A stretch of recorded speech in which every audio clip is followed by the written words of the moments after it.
Assalamu alaikum wa rahmatullahi wa barakatuh. Alhamdulillah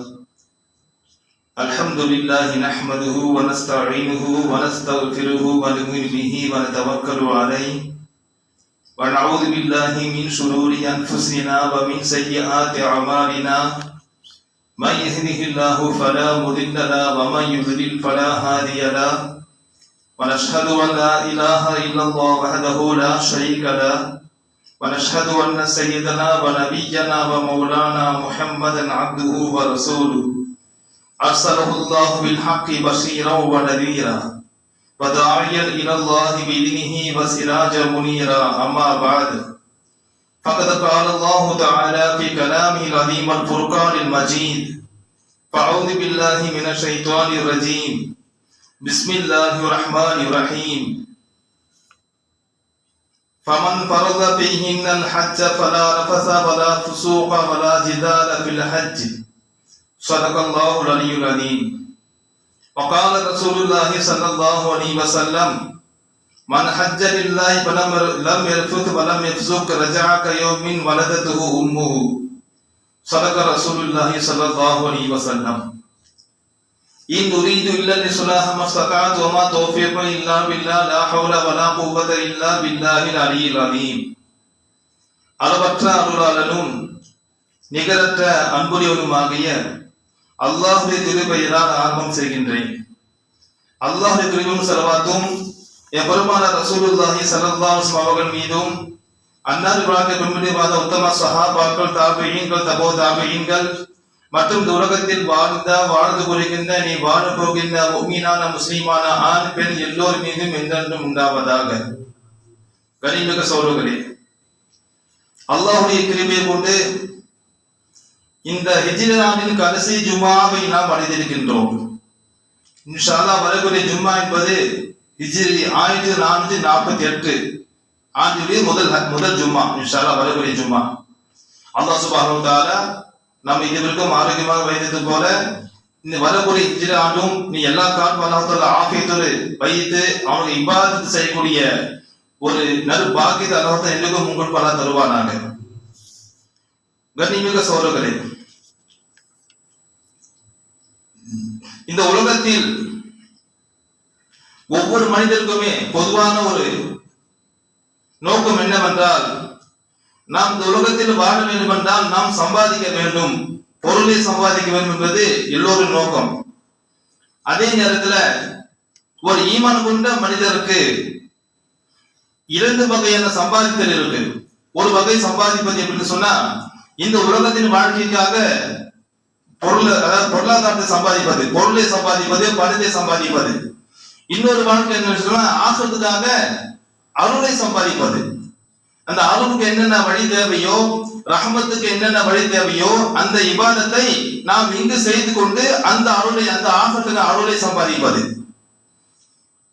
பொதுவா பார்த்தோம் சொன்னா, இந்த உலகத்தில் நாம் செய்யக்கூடிய இந்த பொருளாதாரம் சம்பாதிப்புக்கான வேலையை செய்து கொண்டு நம் கண் முன்னால் என்ன செய்யலாம், அதனுடைய அந்த பொருளை நம் கண்ணால பார்க்க முடியும். ஒரு வேலை செய்யணும் சொன்னா அந்த வேலை செய்து கொண்டு அந்த சம்பாதிப்பு என்ன செய்யறோம், நம்ம கண் முன்னால பார்க்கிறோம். அதனுடைய மதிப்பு என்ன நமக்கு தெரியும். ஆனா அதே நேரத்துல ஆகிறதுக்கான அமலை செய்து கொண்டு நாம் அதுக்கான நன்மையை நம்ம என்ன செய்ய மாட்டோம், கண்ணால பார்க்க மாட்டோம். அது அல்லாஹ் மறைவாக தான் வச்சிருக்கிறான்.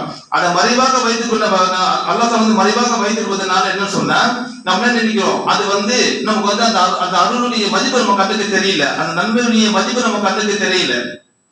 அப்ப என்ன விளங்குதுன்னு சொன்னா, நாம் சிந்திச்சு பார்க்கணும். சில நேரத்துல இந்த உலகத்தில் நாம் சம்பாதிக்கக்கூடிய இந்த சம்பாதனை என்ன செய்வோம், சில நேரத்துல வீணாக்க மாட்டோம், பாதுகாப்போம், சேமிச்சு வைப்போம். ஆனா அதே நேரத்துல ஆகிறதுக்காக சம்பாதிக்கக்கூடிய அந்த அருளை சம்பாதிக்கக்கூடிய அமல்கள் நம்ம செய்து சில நேரத்துல அந்த அந்த நன்மைக்கான மதிப்பு நம்மளுக்கு தெரியாத காரணத்தை என்ன செய்யறோம், அந்த நன்மையை நம்ம வீணாக்கி விடுகின்றோம். சில நேரத்துல பார்த்தோம் சொன்னா நம்ம என்ன செய்யறோம், நல்ல அமல் செய்கின்றோம். நல்ல அமல் செய்து என்ன செய்யறோம், நன்மையை நாம் வேறொரு செயலின் மூலமாக அதை வீணாக்கி விடுகின்றோம். எதுக்கு சொல்றது தெரியுமா, இது ஹஜ்ஜி மாசம் முடிந்து ஹஜ்ஜிக்கு சென்றவர்கள் திரும்பி தன்னுடைய தாயகத்துக்கு, தன் வீட்டுக்கு திரும்பி வரக்கூடிய ஒரு தினம். இதெல்லாம் மக்கள் திரும்பி வந்து இருக்கிறாங்க.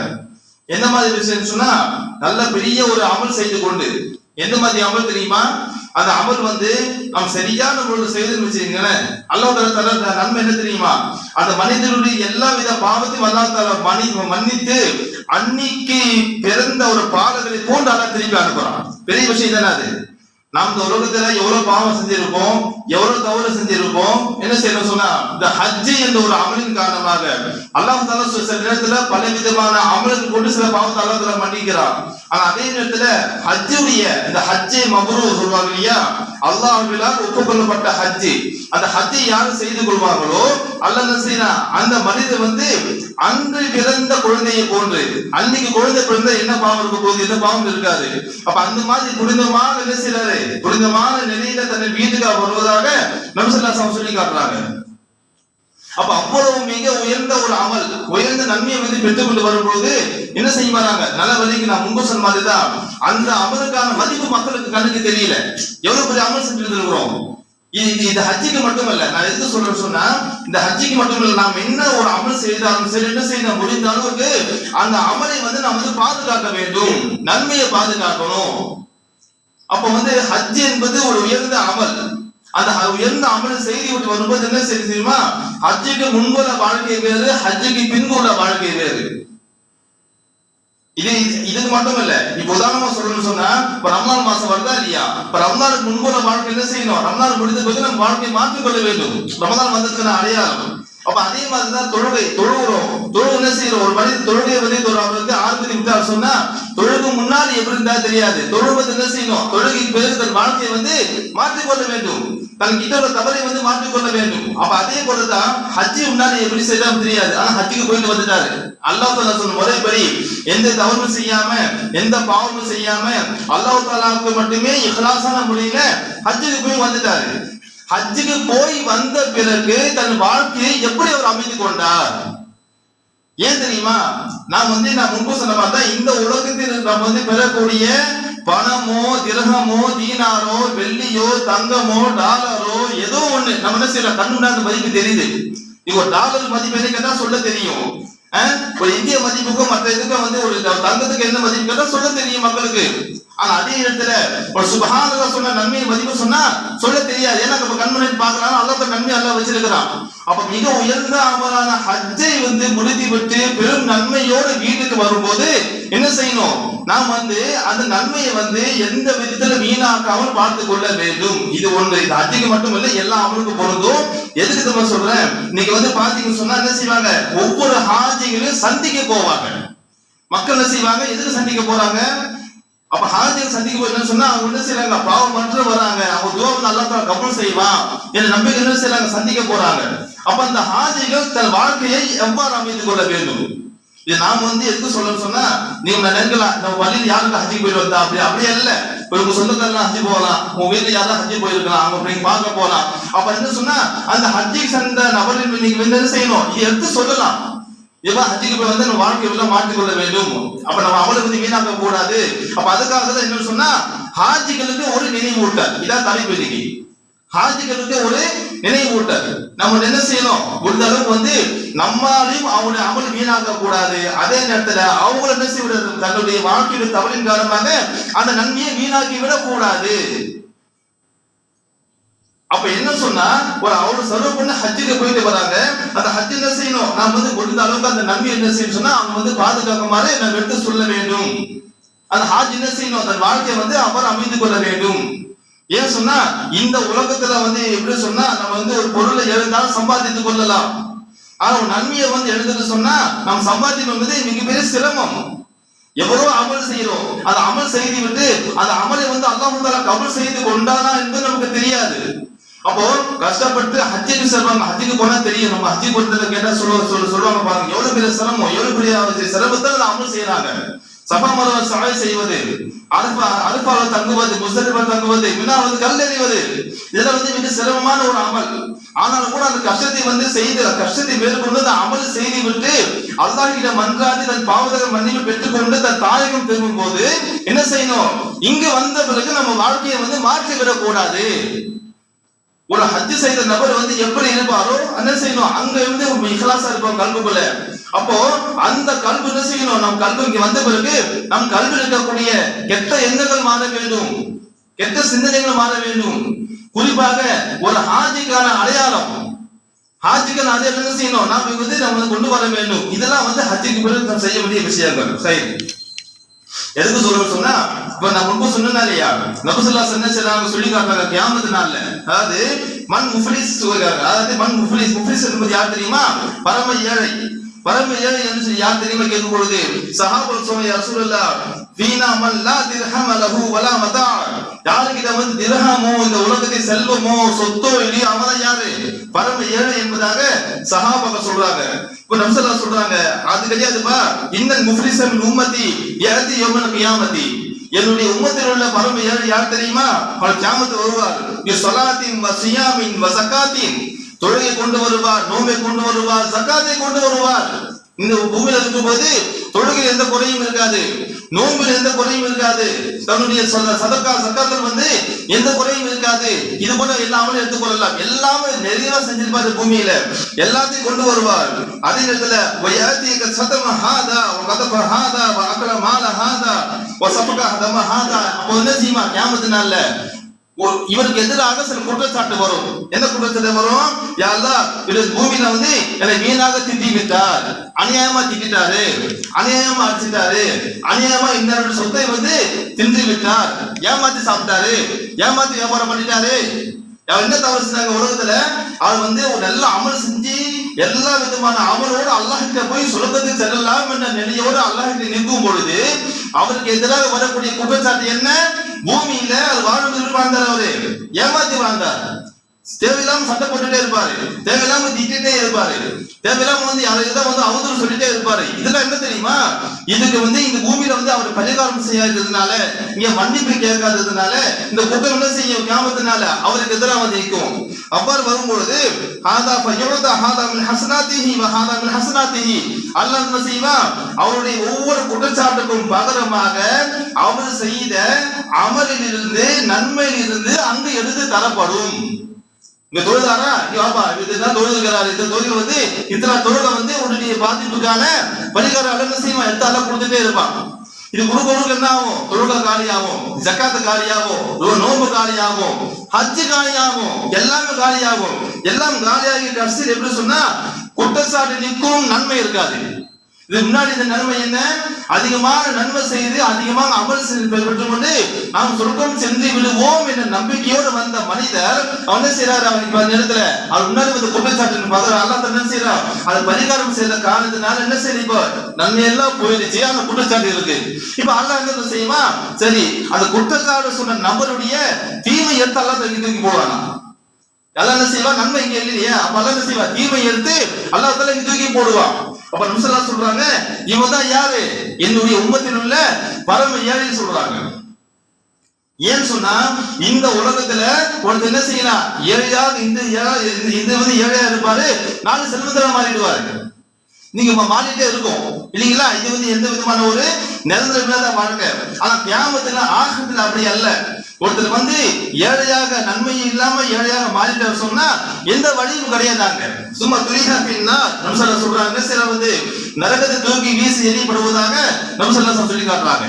இதான விஷயம், சிந்திச்சு பார்க்கணும். அப்ப என்ன காரணம் தெரியுமா, நம்முடைய சில தவறுகள் நாம அமல் செஞ்சு வந்திருப்போம், அந்த அமல் என்ன செய்யணும் சொன்னா சில நேரத்துல நம்மை அறியாம என்ன செய்யறோம், சில நேரத்துல அந்த தவறு காரணமாக வீணாக்கி விடுகின்றோம். அப்ப அது இருக்கக்கூடாது, அது இருக்கக்கூடாது. இன்னும் சொல்ல போனா சொல்றோமா இல்லையா, நாம் இந்த உலகத்துல என்ன செய்யணும், அதாவது ஹஜ்ஜுக்கு போறோம், ஹஜ்ஜுக்கு செல்லும் பொழுது அங்க இருக்கக்கூடிய மனநிலைமை வேற. ஹஜ்ஜுக்கு போறோம்னு வச்சுங்களேன், அங்க இருக்கக்கூடிய சூழல், அங்க இருக்கக்கூடிய அந்த ஹாலாத்தை பார்க்கும் பொழுது அங்க என்ன செய்யணும் தெரியுமா, நம்ம கல்புக்குள்ள வந்து எந்த சிந்தனை பெரும்பாலும் வராது.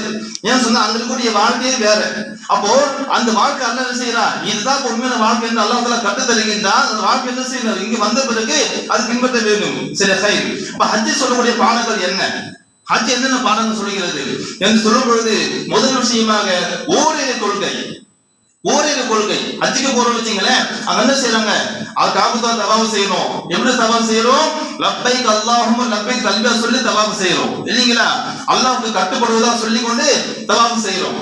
சഈ பண்றோம், அங்க தல்பியா ஓதுறோம் இல்லீங்களா? அதே மாதிரி எப்படி சொன்னா அல்லாஹ் கிட்ட மட்டுமே அங்க கையேந்தி நிக்கிறோம், அங்க துஆ செய்யறோம். அப்ப இதெல்லாம் ஹஜ்ஜுடைய காலங்கள்ல என்ன செய்யறோம்? இஹ்லாஸான முறையில செய்யறோமா இல்லையா? அப்போ அது என்ன செய்யணும், இங்க வந்த பிறகு நம்ம வாழ்க்கையை என்ன செய்யணும், நம்ம தவறா போயிடக்கூடாது. அங்க என்ன செய்யணும், அதேதான் அல்லாஹ் கிட்ட கையேந்தி கேட்கணும். அல்லாஹ் கிட்ட மட்டுமே வணங்கணும். அல்லாஹ் கிட்ட சுருக்கி வைக்காம இருக்கணும். ஏன்னா அல்லாஹ் தஆலா மன்னிக்காத ஒரு குற்றம் இருக்கு சொன்னா அது ஷிர்க் மட்டும் தான். அல்லாஹ் குர்ஆன் சொல்லி காட்டல இல்லையா, இன்னல்லாஹ லா யக்ஃபிரு அன் யுஷ்ரக பிஹி. நிச்சயமா அல்லாஹ் தஆலா அவன் அல்லாஹ் என்ன செய்ய மாட்டான், அல்லாஹ் எல்லா பாவத்தையும் அல்லாஹ் மன்னிச்சிடுவான். எதை மன்னிக்க மாட்டான்? ஷிர்க் வைப்பதை அல்லாஹ் மன்னிக்க மாட்டான். யக்ஃபிரு மா தூன தாலிக லிமன் யஷாஉ. அல்லாஹ் தஆலா தான் யாருக்கு நாடுகின்றானோ அந்த ஷிர்க்கை தவிர உள்ள மற்ற எல்லா பாவத்தையும் அல்லாஹ் நாடினா அல்லாஹ் மன்னிச்சிடுவான். ஆனா அல்லாஹ் மன்னிக்காத குற்றம் என்ன தெரியுமா? அல்லாஹ்வுக்கு இணையாக நம்ம ஒரு நினைச்சுன்னு சொன்னா இபாதத் பண்ணனும்னு சொன்னா இது அல்லாஹ் தஆலா மன்னிக்க மாட்டான். அப்ப பாக்குறோம் எவ்வளவு ஹஜ்ஜுக்கு போறாங்க, ஹஜ்ஜுக்கு என்ன செய்யறாங்க, இங்க வந்த பிறகு ஈமான் இருந்து குறை வச்சிடறாங்க, அல்லாஹ் தஆலா வணங்குறதுல குறை வச்சிடறாங்க. அப்ப அவ்வாறு வைக்க என்ன செய்யணும், அது ஹஜ்ஜை பார்த்துட்டோம்னு சொன்னா அதே ஓரிரை கொள்கை என்ன செய்யணும், நாம் பின்பற்ற வேண்டும். இது ஒன்று. இரண்டாவது என்ன தெரியுமா, அது அங்கு நம்ம கற்றுக்கொள்ற பாடம் என்னங்க, சகோதரத்துவம். எல்லோரும் ஒண்ணுதான். அங்க அப்படித்தானே. இங்க என்ன செய்யலாம், எவ்வளவு வித்தியாசப்படலாம், நம்ம நாட்டுல நம்ம மொழியினால நம்ம எழுத்துனால வித்தியாசப்படுவோம். ஆனா அந்த இடத்துல போன பிறகு எல்லா நாட்டு மக்களும் அங்க இருப்பாங்க, எல்லா நிறத்தவரும் அங்க இருப்பாங்க. யாரும் எந்த பாகுபாடும் கிடையாது, எல்லாரும் ஒன்றுதான். எல்லா மொழி பேசுறவங்க எல்லாரும் ஒன்னாதான் இருப்பாங்க. அது எல்லோரும் ஒன்றுதான் என்று கற்று தரக்கூடிய ஒரு இடம் ஹஜ்ஜுடைய இடம். அங்க போயிட்டு அங்க என்ன கிடையாதுங்க, நான் படிச்சேன், நான் பெரிய ஆளு, அவங்க தாழ்ந்தவங்க எல்லாம் ஒண்ணுதான். அந்த இடத்துல எல்லாரும் ஒரே மாதிரி என்ன செய்வாங்க, ட்ரெஸ் போட்டுருப்பாங்க, எல்லாரும் ஒரே மாதிரி செஞ்சிருப்பாங்க, தவாஃப் செய்வாங்க, எல்லாரும் ஒரே இடத்துல தான் தொழுவாங்க, எந்த வேறுபாடும் இருக்காது. இன்னும் சொல்ல போனால் சொல்லுவாங்க இல்லையா, ஹஜ்ஜுடைய காலங்கள்ல நபி ஸல்லல்லாஹு அலைஹி வஸல்லம் எப்படி சொன்னா, இந்த கடைசி ஹஜ்ஜில நபி ஸல்லல்லாஹு அலைஹி வஸல்லம் விஷயம் என்ன தெரியுமா, அல்லாஹ் இன்ன நபியில கடைசி ஹஜ்ஜில அந்த மக்களுக்கு தாவத் பண்றாங்க, உபதேசம் பண்றாங்க. சொல்லும்போது ரசூலுல்லாஹ் சொன்ன வார்த்தை என்ன, அல்லாஹ் இன்ன ரப்பக்கும் வாஹிதுன், அறிந்து கொள்ளுங்க உங்க ரப்பு ஒருத்தன் தான். அதே மாதிரி அலா லா ஃபத்ல லி அரபியின் அலா அஜமியின், ஒரு அரபியர் என்பவர் அரபி அல்லாதவரை விட எந்த விதத்திலும் சிறந்தவர் கிடையாது. ரசூல் சொன்ன ஒரு விஷயம் என்ன, சிறப்பு என்பது ஒரு மொழியை கொண்டு சிறப்பு கிடையாது, ஒரு இடத்தை கொண்டு சிறப்பு கிடையாது, ஒரு நிலத்தை கொண்டு சிறப்பு கிடையாது. சிறப்பு என்பது என்ன, அல்லாஹ்வுடைய அச்சம் கொண்டு மட்டும்தான் என்பதாக ரசூல் என்ன செஞ்சாங்க, வேறுபடுத்தி காட்டினாங்க. அல்லாஹ் கிட்ட ஒருத்தர் அந்தஸ்து பெறணும்னு சொன்னா நிலத்தை கொண்டோ இடத்தை கொண்டோ மொழியை கொண்டோ நம்முடைய செல்வாக்கை கொண்டோ அந்தஸ்து பெற முடியாது. அல்லாஹ் எது அல்லாஹ் தஆலா சொல்றான், அந்த மனித பூமியில வாழும் பொழுது எந்த அளவுக்கு அச்சத்தோடு இறை அச்சத்தோடு வாழ்ந்தாரோ அந்த இறை அச்ச வாழ்க்கை என்ன செய்யும், அல்லாஹ் கிட்ட சிறந்த அந்தஸ்தை பெற்று தரும். இது நாம கற்றுக்கொள்ள வேண்டும். நம்ம வாழ்க்கையில பாக்குறோமே, இங்க பிறகு உதாரணம் சொல்லணும்னு சொன்னா அங்க எல்லாம் ஒன்னா தோந்துட்டாங்க. ஹஜ்ஜுக்கு போய் எப்படி செய்றாங்க, ஒரே மஜ்லிஸ்ல எல்லாம் ஒரே மாதிரி இந்த கூட்டம் எல்லாம் ஒண்ணா எடுத்துட்டாங்க. சரி, நம்ம நாட்டுக்கு வராங்க, நம்ம ஊருக்கு வராங்க, சொந்த ஊருக்கு வராங்க, பள்ளிக்கு வராங்க வச்சுங்க. பள்ளிக்கு வரும்போது சஃப் நிக்கிறோம். சஃப் நிக்கும் போது நமக்கு அழகில ஒரு சாதாரண கூலி வேலை செஞ்சு நிற்பாரு என்ன. அப்ப அங்க என்ன செய்யணும், கல்புக்குள்ள எந்த வேட்டையும் வரக்கூடாது. அது வேற்றுமை வறுமையானால் என்ன ஆகிடும், அந்த இடத்துல நாம அங்கு செஞ்சது ஹஜ்ஜி இந்த எண்ணத்தின் காரணமாக வீணாகிறோம். அங்க ஒரே சகோதரர் பாசத்தோட ஹஜ் செஞ்சிருப்போம், ஒரே எண்ணத்தோட ஹஜ் செஞ்சிருப்போம். இங்க வந்த பிறகு என்ன சொன்னா, இந்த எண்ணத்தின் வேறுபாடு காரணமா என்ன செய்யறோம், அந்த நன்மையை வீணாக்கி விடுகின்றோம். அப்ப ஹஜ் எண்ணத்துல செய்யுது அங்க கற்றுத்தர பாடம் என்ன, எல்லோரும் ஒன்றுதான். இது என்ன செய்யணுங்க, மௌத்திற்கு அது கடைபிடிக்க வேண்டும். அது கட்டப்படி என்ன தெரியுமா, மூணாவது விஷயம் ஹஜ் கட்டத்தில் இருக்குது பொறுமையாக இருப்பது. இப்போ ஒருத்தர் பார்த்து சொன்னா, நான் முன்பு சொன்ன மாதிரிதான் உம்ரா போறது வேறாங்க, ஹஜ்ஜுக்கு போகும்போது தெரியுமா, சின்னத்துல நம்ம கேட்ட வசதி அங்க இருக்காது, நம்ம கேட்ட சௌகரியம் அங்க இருக்காது. ஹஜ்ஜுக்கு பார்த்து தெரியும், சில கூட நெரிசல் இருக்கும், ரொம்ப கூட நெருக்கடி இருக்கும். தவாஃப் செய்யும் போது மக்கள் தள்ளி விட்டு போவாங்க. அங்க நம்ம என்ன செய்ய மாட்டோம், எந்த எதிரும் காட்ட முடியாது, கோபத்தை காட்ட முடியாது இல்லையா. பொறுமையா இருக்குமா இல்லையா, பொறுமை இருந்துதான் ஆகும் அந்த இடத்துல. அப்ப அந்த பொறுமையா இருக்காது, அந்த பொறுமை என்ன செய்யணும், நாம் ஹஜ்ஜை முடித்து வந்த பிறகு என்ன செய்யணும், நம்ம இடத்துக்கு வந்துடுவோம், நம்மளுடைய கடைக்கோ நம்மளுடைய வீட்டுக்கு வந்துடுவோம். நம்ம என்ன செய்யணும், இங்க நம்மால எதுவும் செய்ய முடியும், ஆனா பொறுமையா இருக்கணும், பொறுமை விட்டுற கூடாது. அப்ப என்ன சொன்னா ஹஜ் கருத்துல பாடம் என்ன, அடுத்த பாடம் என்ன, பொறுமை என்பது. வாழ்க்கையில யார் பொறுமையை மேற்கொண்டு வாழ்வாங்களோ அல்லாஹ் என்ன செய்யறான், அந்த மக்கள் அல்லாஹ் வெற்றியை தருகின்றான். நல்ல வலிக்கணும். ஏன் சொன்னாங்க, பதக்கப்பட்டு நாம் சொல்லுவோம் இல்லையா, ஒரு அவசரப்பட்டு ஒரு காரியம் செய்ய சொன்னா அது எந்த வெற்றியும் கிடையாது. ஒரு காரியத்தை சிந்தித்து செயல்பட்டு நம்ம பொறுமையா செயல்படும் போது அல்லாஹ் என்ன செய்யறான், அல்லாஹ் சுப்ஹானஹு வ தஆலா அந்த காரியத்துல வெற்றியை அல்லாஹ் தருகின்றான். அப்ப பொறுமை இருக்கணும், குடும்பத்துல பொறுமை இருக்கணும், நம்முடைய வியாபாரத்துல பொறுமை இருக்கணும், நம்முடைய வேலையில பொறுமை இருக்கணும், நம்முடைய மக்களுடைய பேசும்போது, நம்ம நண்பர்கள் பேசும்போது பொறுமையை கையாள வேண்டும். இந்த பொறுமை தான் என்ன நம்ம கல்விக்குள்ள நல்ல எண்ணத்தை உண்டு பண்ணும். அதே போல வாழ்க்கையில வெற்றியை உண்டு பண்ணும். அப்ப பொறுமையை கற்றுத்தரக்கூடிய இடம் என்னங்க, ஹஜ்ஜுடைய இடம். அங்க கட்டாயம் பொறுமை இருந்தா அவன் இங்க அவசரப்பட முடியாது. இடத்துல போயிட்டே இருப்போம், தள்ளி விட்டு போயிட்டே இருப்பாங்க, கத்த முடியாது, கோபத்தை காட்ட முடியாது. அப்ப இங்க அங்க நம்ம இயலாமை. அவன் இங்க என்ன செய்யணும், நம்ம எல்லா தகுதி என்ன செய்யணும், எல்லா ஆற்றல் இருக்கு, நம்மளால எல்லாம் செய்ய முடியும். ஆனா அங்க பொறுமையை கையாள வேண்டும். அதுக்கு அடுத்தபடியாக என்ன தெரியுமா, 4வது விஷயம் ஆகிரத்தின் நினைவு, மறுமையின் நினைவு. அதாவது ஆகிர சிந்தனை சொல்ற மறுமை சிந்தனை. மௌத்துக்கு பிறகுள்ள வாழ்க்கைன்னு வச்சுங்களேன். ஏன் தெரியுமா, அந்த இடத்துல பார்த்தா எஹ்ராம் ஆடை என்பது என்னங்க, இந்த இடத்துல என்ன செய்யறோம், எஹ்ராம் ஆடை குறிப்பிட்ட நாள் தான் போட்டு இருப்போம். இல்லைங்களா, ஹஜ்ஜுடைய காலங்கள்ல ஹஜ்ஜுடைய அமல் முடிவுங்கிறது எஹ்ராம் ஆடை அணிஞ்சிருப்போம். எஹ்ராம் என்பது என்ன, மேல ஒரு வெள்ளை துணி, கீழே வெள்ளை துணி, அவ்வளவுதான் தலை இருக்கும். இந்த வெள்ளை ஆடை சொல்வது என்ன தெரியுமா, ஒரு கஃன் துணி ஞாபகம் அந்த இடத்துல. அப்போ ஒரு ஏகாமான அணிஞ்சுட்டான்னு வச்சுங்களேன், அவன் கல்புக்குள்ள ஒரு கல்வி வெறுமையாயிருமா. இதுதான் வாழ்க்கையா, இதுதான் வாழ்க்கை எண்ணத்தை உண்டு பண்ணும். இப்போ அந்த நேரத்துல அவங்க கண் முன்னாடி பணம் தெரியாது, செல்வாக்கு தெரியாது, பதவி தெரியாது. அந்த எஹ்ராம் அணியும் போது அப்ப அந்த அணியும் போது என்ன மனநலம் இருக்கோ என்ன செய்யணும், நாம் இங்க வந்த பிறகு என்ன செய்யணும், கல்புக்குள்ள இதெல்லாம் நிரந்தரம் இல்லை, இதுக்கு பிறகுள்ள வாழ்க்கை இருக்கு, என்ன செய்யணும், அந்த வாழ்க்கைக்கு போயாக வேண்டும், அந்த சிந்தனையை ஏற்படுத்தி கொள்ள வேண்டும். அப்ப அதுக்கான பயிற்சி தர இடம் என்ன, ஹஜ்ஜுடைய இடம். அப்ப என்ன சொன்னா சிந்திச்சு பார்க்கணும். இதெல்லாம் அது இன்னொரு பார்த்து வச்சுங்களேன், அல்பா மைதானம். அல்பா அடிக்கிறோமா இல்லையா, அல்பா அடிக்கும் போது அல்பாவுடைய சிந்தனை என்ன தெரியுமா, மஹ்ஷருடைய நினைவு உண்டு பண்ணணும். மஹ்ஷர் மைதானம் என்பது என்ன, அங்க எந்த கட்டிடம் இருக்காது. நம்சல சொல்றாங்க மஹ்ஷர் எப்படிங்க இருக்கும், எந்த கட்டிடம் இருக்காது, எந்த மர்மம் இருக்காது, எந்த செடி கொடியும் இருக்காது. அப்ப அந்த இடத்துல வெட்ட வெளியா இருக்கும் இல்லையா, அந்த வெட்ட வெளியை ஞாபகப்படுத்த இடம் இல்லைங்க, அல்பா இடம். இப்படி சொல்லிட்டே போகலாம் வாழ்க்கையில அந்த ஹஜ்ஜுடைய விஷயங்கள்ல. ஒரு ஹாஜி அங்க ஹஜ் செய்து கொண்டு அந்த அமல செய்யும் கல்புக்குள்ள இந்த சிந்தனையை உண்டாகும். அப்ப அந்த சிந்தனை என்ன தெரியுமா, ஹஜ்ஜை முடித்து தன்னுடைய நாட்டுக்கோ வீட்டுக்கோ என்ன செய்யணும், நம்ம அந்த சிந்தனையோடு வாழ வேண்டும். அதுதான் நம்ம நன்மையை சீராக கொண்டு போவோம், வாழ்க்கை சீராக கொண்டு போவோம். அவங்க வாழ்க்கையை மாற்றி அங்க வேலை இங்க வேலை மாதிரி சொன்னா என்ன ஆகும், அவ்வளவு பெரிய பொக்கிஷம் வீணாக்கிடுவோம். நம்ம பெரிய நன்மை கொண்டு வருமா இல்லையா, எப்படி வருங்க, ரஜா கையோமின் மலத்தது உம்முஹு ரசூல் சொன்ன விஷயம் அதுதான். அன்று பிறந்த பாவனை போன்று அன்று பிறந்த குழந்தை எவ்வளவு தூய்மையாக புனிதமாக இருக்குமோ அதே புனிதமான நினைவு நினைச்சார் அவர் வீட்டுக்கு வராது. பாத்தீங்களா, என்ன ஆயிடும், அப்படியே டோட்டலா மாறிடும். அல்லாஹ் தஆலா காப்பாற்ற வேண்டும். எல்லாவற்றுக்கும் மேலாக இது ஹஜ் மீது. இது 3வது விஷயம் தெரியுமா, கடைசி விஷயம் சொன்னா, ஹாஜிகளை வரவேற்கிற நாம் போகும்போது எல்லாரும் ஆஜினேசர் சந்திக்க போவோம். அங்க எப்படி போறது தெரியுமா, அங்க போயிட்டு வீணாக கதை பேசக்கூடாது. ஒரு ஹாஜி வரவேற்க போறோம், அங்க என்ன செய்யணும், அந்த இடத்துல போயிட்டு அவங்க அனுபவத்தை கேட்கணும். எங்க ஹஜ்ஜுக்கு போனது எப்படி இருந்தது, ஆல்பால எப்படி இருந்தது, மினாவில எப்படி இருந்தது, முஸ்தலிஃபால எப்படி இருந்தது, எப்படி தவாப் பண்ணீங்க, ஆர்வத்தில் கேட்கணும். கேட்கிற ஆர்வம் என்ன தெரியுமா, நமக்கும் ஹஜ்ஜி செய்ய வேண்டும் என்ற எண்ணத்தை உண்டாக்க வேண்டும். அவர் என்ன செய்யணும், மீண்டும் ஹஜ்ஜுக்கு போன எண்ணத்தை உண்டாக்கணும். இந்த மாதிரி கேட்கணும். அதாவது சொல்லுவாங்க இல்லையா, வீணாக கதை பேசிடக்கூடாது. அதே மாதிரி தேவையற்று அதிகமாக புகழக்கூடாது. ஏன் சொன்ன நேரத்துல இந்த புகழ்ச்சி என்ன தெரியுமா, எப்படிப்பட்ட நல்ல மனிதரை வீணாக்கிடும்.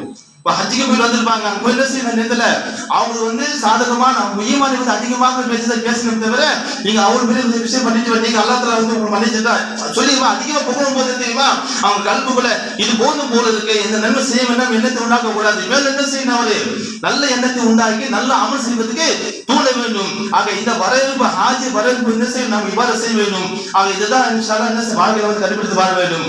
அல்லாஹ் சுப்ஹானஹு என்னையும் உங்களையும் யாரெல்லாம் அல்லாஹ் தஆலா சொன்ன முறைப்படி அவங்க கடமை பூர்த்தி செய்தார்களோ அதே மக்கள் அல்லாஹ் எல்லாம் அல்லாஹ் வந்து செயல்படுறாங்க.